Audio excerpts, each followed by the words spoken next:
ગુજરાતીની સામે ટણી નહીં કરવાની અને ખેડૂતની કોઈ અણી નહીં કાઢવાની. ઓણ શિયાળુ પાકમાં ધાણા, વરિયાળી અને છેલ્લે તો એરંડાએ અણી કાઢવા માંડ્યા હતા. તો ધાણાના તો પહેલાં ધરબી દીધા જમીનમાં. અત્યારે એરંડા ધરબી દેવાનું ચાલુ જ છે. 2 દિવસ પછી આને પણ જમીનમાં ધરબી દેવાની છે. જેને ખેડૂતની સામે માથું ઊંચક્યું છે ને એને તો હવે જમીનમાં દાટી દેવાના, નીકળવા નથી દેવાના.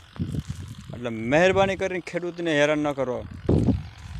જેથી ખેડૂતનું મગજ છટકું ને તો જે જમીનમાં દાટી દે છે, નીકળવા નહીં દે, ખેડવી નાખશે ત્યાં સુધી નીકળવા નહીં દે.